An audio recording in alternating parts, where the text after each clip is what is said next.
Hello friends. आज हम लोग क्लास 6 का पॉलिटिकल साइंस का फर्स्ट चैप्टर यानी कि विविधता की समझ इस चैप्टर को पढ़ेंगे। तो इसकी पॉलिटिकल साइंस की अगर हम बात की जाए तो वो स्टार्ट ही यहीं से होता है कि हमारे देश में या हमारे डेमोक्रेसी में कितनी विविधताएं हैं। क्योंकि डेमोक्रेसी का एक अर्थ देखा जाए तो एक अर्थ विविधता भी होता है। इंडिया जो कि एक विविधता से भरा देश है, यहाँ हर चीज़ में विविधताएं हैं और बहुत ज़्यादा हैं। तो यहाँ की डेमोक्रेसी को भी उसी हिसाब से बनाया गया, लोकतंत्र को भी उसी हिसाब से निर्माण किया गया ताकि इस विविधताओं को हम एकता में लेकर चल सकें। तो अगर हम अपने आसपास इंडिया में हैं और आसपास देखें तो कितने सारे तरह के हमें लोग मिलते हैं, कितने तरह के हमें धर्म संप्रदाय वगैरह हमें देखने को मिलते हैं। तो ये चैप्टर हमें उसी की एक समझ देता है, एक बहुत बेसिक नॉलेज देता है कि विविधता होती क्या है और हमारे देश में लोकतंत्र में इसका क्या महत्व है, क्या रोल है इसका। तो चलिए शुरू करते हैं।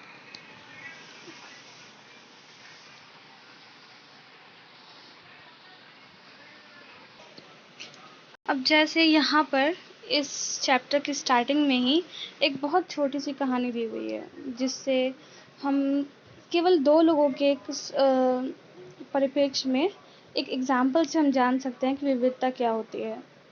तो जैसे कि यहाँ पे समीर की स्टोरी बताई गई है कि एक लड़का होता है जो कि अखबार बेचता है और सेम एक लड़का होता है जो काफ़ी पढ़ा लिखा होता है और दोनों का नाम समीर होता है। लेकिन दोनों के बीच कितना बड़ा डिफरेंस है ये हमें मालूम चलता है। जहाँ पर ये समीर यानी कि जो अखबार बेच रहा है, यह एक लड़का है जो कभी स्कूल नहीं गया और केवल अपना परिवार पालने के लिए यह काम कर रहा है।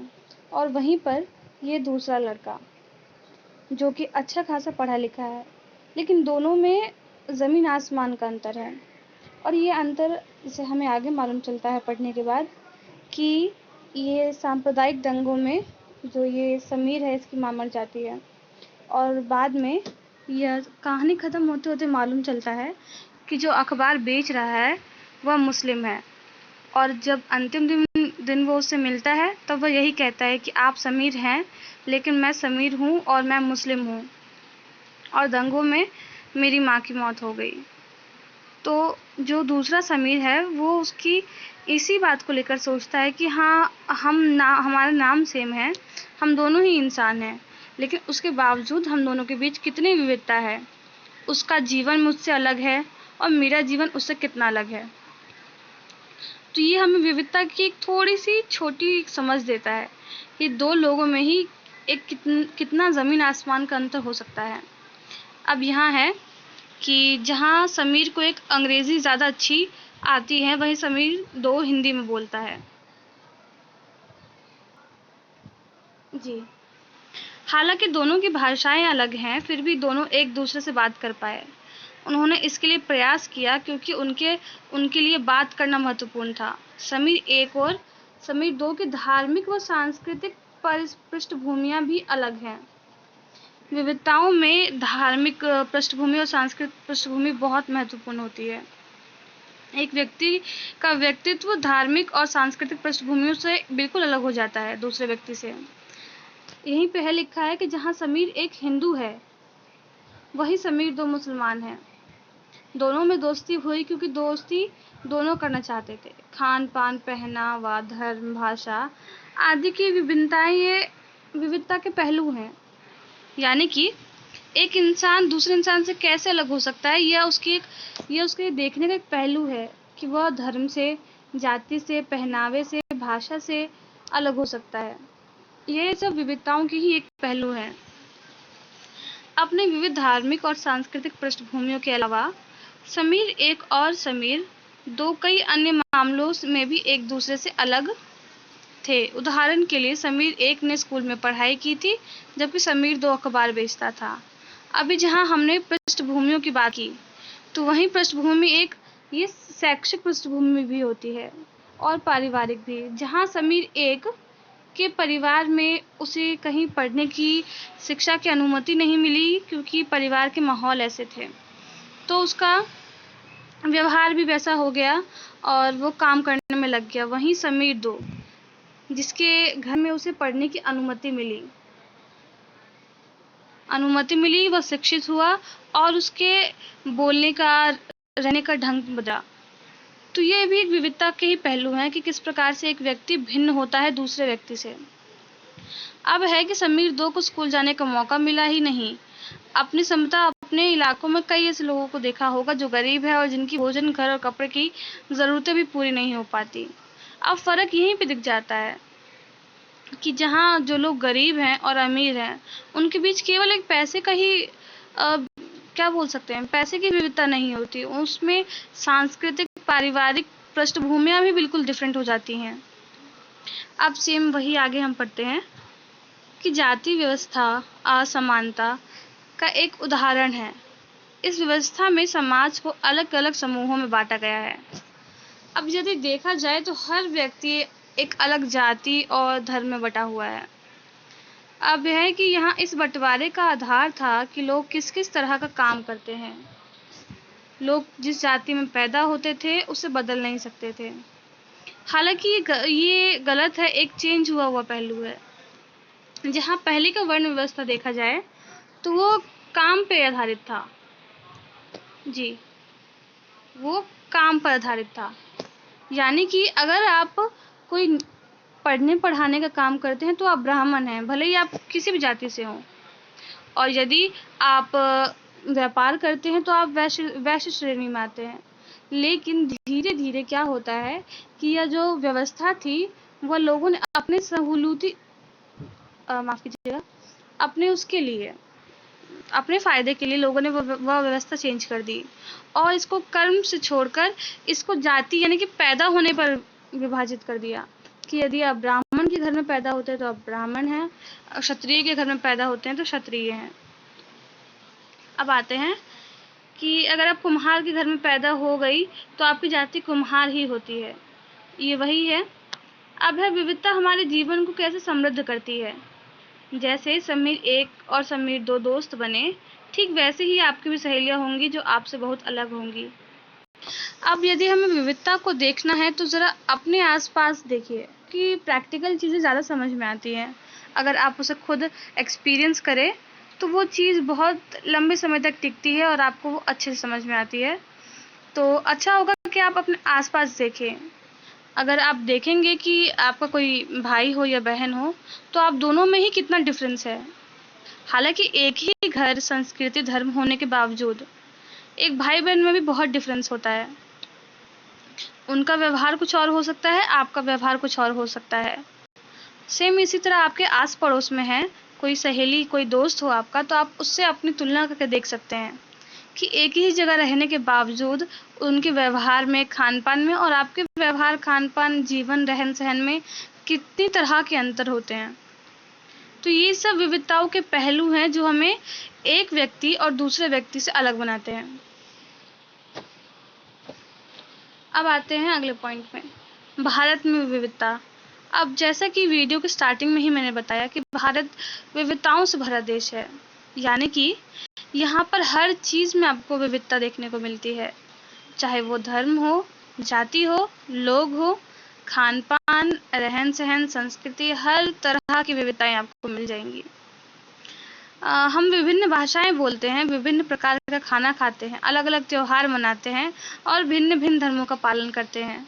लेकिन गहराई में सोचें तो वास्तव में हम एक ही तरह की चीज़ें करते हैं, केवल हमारे करने के तरीके अलग हैं। अब यदि देखा जाए तो जो ईद मुस्लिम लोग मनाते हैं तो ईद में भी वैसे ही होते दिए, मतलब रोशनी किया जाता है और रोशनी फैलाई जाती है। और दिवाली में देखा जाए तो दिवाली का भी मोटिव सेम ही है कि रोशनी फैलाना। हम काम तो वही कर रहे हैं लेकिन सिर्फ उसी काम को धर्म के नज़रिए से बदल दिया गया है या फिर बांट दिया गया है। तो यह भी विविधता का एक पहलू ही है। अब है कि हम विविधताओं को कैसे समझें, कि कैसे इसकी समझ पैदा की जाए। तो है कि करीब 200 वर्ष पहले जब रेल, हवाई जहाज़, बस और कार हमारे जीवन का हिस्सा नहीं थे, तब भी लोग संसार के एक भाग से दूसरे भाग की यात्रा करते थे। वह पानी के जहाज़ों में, घोड़ों पे बैठकर जाते थे या फिर पैदल चलकर। ये बात सही है। आज भी हमें ट्रैवल करना होता है तो हम बहुत ही अपने हिसाब से देखते हैं कि हम कैसे जाएँ। अगर वो जगह पास होती है तो हम पैदल प्रेफ़र करते हैं या फिर अपनी गाड़ी से। अगर बहुत दूर है तो हम ट्रेन या फिर एरोप्लेन प्रेफ़र करते हैं, मगर जाते तो हैं।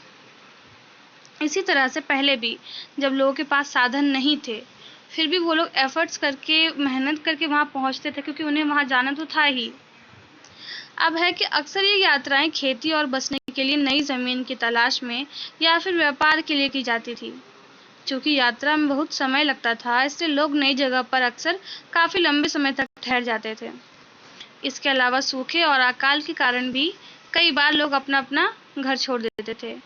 यानी कि एक जगह से दूसरी जगह जाने के पीछे कितने कारण हो सकते हैं एक इंसान के लिए। जैसे कि एक जगह से दूसरी जगह जाने के लिए यदि हम व्यापारी हैं, तो एक जगह से दूसरी जगह व्यापार करने के लिए भी लोग अपनी जगहों को बदलते हैं। या फिर अगर किसी एक जगह पर जो आवास बना हुआ है, वहाँ रहने की परिस्थितियाँ ठीक ना हों, तो भी लोग दूसरी जगह चले जाते हैं। लेकिन व्यक्ति जहाँ से भी होकर गुज़रता है, अपनी एक छाप छोड़ता है। यानी कि अपने एक अवशेष जो है वो व्यक्ति छोड़ता हुआ जाता है। अब वही है, जब लोग नई जगह में बसना शुरू करते हैं तो उनके रहन-सहन में थोड़ा बदलाव आ जाता है। कुछ चीज़ें वे नई जगह की अपना लेते हैं और कुछ चीज़ें में वो पुराने ढर्रे पर ही चलते रहते हैं। इस तरह उनकी भाषा, भोजन, संगीत, धर्म आदि में नए और पुराने का मिश्रण होता रहता है। अब जैसा कि मैंने कहा कि व्यक्ति जहाँ भी जाता है अपने अवशेष छोड़ता है, परंतु अगर नई जगह जा रहा है तो उसे वहाँ सामंजस्य भी तो बिठाना है। तो इस कारण वह बहुत ही या फिर मूलभूत चीज़ें जो नई जगह की होती हैं उसे वो अपनाता है या फिर उस रंग में रंग जाता है। परंतु उसके अंदर का जो पुराना मनुष्य है वो भी पूरी तरह से नहीं चाहता। तो व्यक्ति नए और पुराने के मिश्रण में रहता है फिर। अब है कि इसी तरह उनकी भाषा, भोजन, संगीत, धर्म आदि में नए और पुराने का मिश्रण होता रहता है। उनकी संस्कृति और नई जगह की संस्कृति में आदान-प्रदान होता है और धीरे-धीरे एक मिश्रित यानी मिली-जुली संस्कृति उभरती है। अब यही बात हम देखा जाए कि अगर संस्कृति का उदय कैसा होता है, यानी कि कोई संस्कृति कैसे पैदा होती है, तो वो लोगों के मिलने से ही होती है। जब लोग विभिन्न तरह के लोग मिलते हैं, वो अपने हिसाब से काम बाँटते हैं, अपनी एक अलग पहचान बनाते हैं, तो वहीं संस्कृति का भी उदय होता है। अब है कि अलग-अलग क्षेत्रों का इतिहास देखें तो हमें पता चलेगा कि किस तरह विभिन्न सांस्कृतिक प्रभावों ने वहाँ के जीवन और संस्कृति को आकार देने में योगदान दिया है। ठीक उसी प्रकार अलग-अलग तरह की भौगोलिक स्थितियाँ से भी किस प्रकार सामंजस्य बैठाते हैं, उससे भी विविधता उत्पन्न होती है। उदाहरण के लिए समुद्र के पास रहने में और पहाड़ी इलाके में रहने में बड़ा फ़र्क है। न केवल वहाँ के लोगों के कपड़ों और खान-पान की आदतों में फ़र्क होगा, बल्कि जिस तरह का काम वे करेंगे वह भी अलग होगा। शहरों में अक्सर लोग यह भूल जाते हैं कि उनका जीवन उनके भौतिक वातावरण से किस तरह गहराई से जुड़ा हुआ है। तो इसी तरह यहाँ पे लद्दाख और केरल। अब लद्दाख और केरल का अगर भौतिक यानी भौगोलिक परिस्थितियाँ देखी जाए तो वो बिल्कुल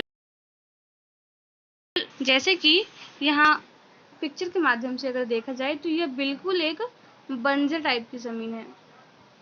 यानी कि जहाँ पानी बहुत कम है, शुष्क, इस तरह के जहाँ बारिश कम होती है।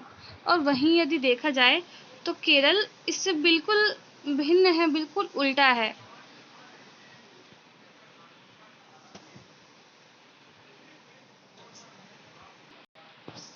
यहाँ की भौगोलिक परिस्थितियाँ भी लद्दाख से बिल्कुल अलग हैं, तो यह विविधता को ही दर्शाती हैं।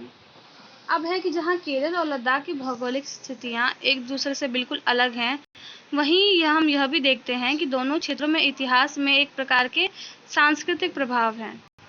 दोनों ही क्षेत्रों में चीन और अरब से आने वाले व्यापारियों ने प्रभावित किया।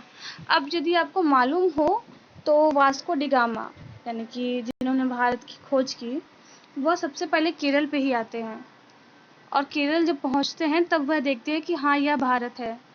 तो जो अरब से आने वालों में वास्को डी गामा भी है। और वहीं देखा जाए तो कितने जो चीन और इराक, ईरान वगैरह से जो लोग हैं, वो पंजाब के रास्ते से भारत में प्रवेश करते हैं।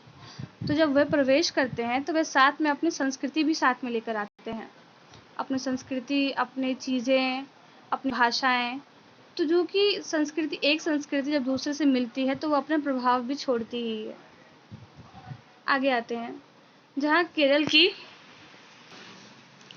जहाँ केरल की भौगोलिक स्थिति ने मसालों की खेती संभव बनाई, वहीं लद्दाख की विशेष भौगोलिक स्थिति और ऊन ने व्यापारियों को अपनी ओर खींचा। इस तरह पता चलता है कि किसी भी क्षेत्र के सांस्कृतिक जीवन का उसके इतिहास और भूगोल से प्रायः गहरा रिश्ता होता है। विविध संस्कृतियों का प्रभाव केवल बीते हुए कल की बात नहीं, हमारे वर्तमान जीवन का आधार ही काम के लिए एक जगह से दूसरी जगह जाना है। हरदम कदम के साथ हमारे सांस्कृतिक रीति रिवाज और जीने का तरीका धीरे धीरे नए क्षेत्र का हिस्सा बन जाते हैं जहां हम पहुंचते हैं। अब जैसा कि मैंने बताया कि जब व्यक्ति नई जगह जाता है तो वो वहाँ पे जो वहाँ की मूलभूत आवश्यकताएं हैं वो पूरा करने के लिए वह खुद को बदलता है। जहाँ वह जा रहा है वह नई संस्कृति अपनाता है, वहाँ की चीज़ें अपनाता है। भारत के स्वतंत्रता संग्राम में अलग अलग परिवेश के लोग शामिल थे। उन्होंने एकजुट होकर आंदोलन किया, इकट्ठे जेल गए और अंग्रेज़ों को अलग अलग तरीके से विरोध किया। अंग्रेज़ों ने सोचा था कि वह भारत के लोगों में फूट डाल सकते हैं क्योंकि उनमें काफ़ी विविधताएं हैं और इस तरह उनका राज चलता रहेगा। मगर लोगों ने दिखला दिया कि वे एक दूसरे से चाहे कितने ही भिन्न हों, अंग्रेज़ों के खिलाफ लड़ी जाने वाली लड़ाई में वह सब एक थे। यानी कि हम जहाँ भारत की विविधता की बात करते हैं कि भारत इतनी विविधताओं वाला देश है, वहीं हम भारत की एकता की भी बात करते हैं। और एकता का सबसे बड़ा प्रमाण हमें स्वतंत्रता संग्राम में ही मिलता है, जहाँ हर तरह के वर्ग, जाति, धर्म के लोगों ने मिलकर ये लड़ाई लड़ी थी।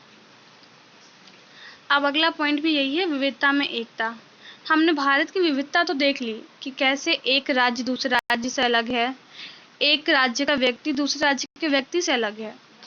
अब वहीं एकता की बात करते हैं कि इतनी विविधताएं होने के बावजूद भारत में एकता कैसे है। भारत की विविधता या अनेकता को उसकी ताकत का स्रोत माना गया है। जब अंग्रेजों का भारत पर राज था तो विभिन्न धर्म, भाषा और क्षेत्र की महिलाओं और पुरुषों ने अंग्रेजों के खिलाफ मिलकर लड़ाई लड़ी थी। भारत के स्वतंत्रता संग्राम में अलग अलग परिवेशों के लोग शामिल थे।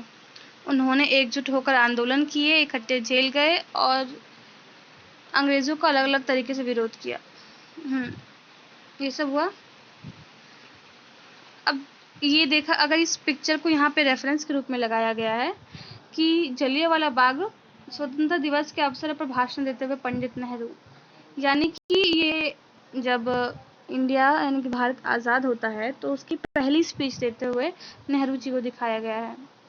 और यहाँ इस तस्वीर से हमें मालूम चलता है कि इसमें कितने लोगों ने बलिदान दिया, लेकिन बलिदान के बाद वो इकट्ठे भी हुए और साथ में एक भारत देश के रूप में स्वीकार किया और उसे आगे बढ़ाया।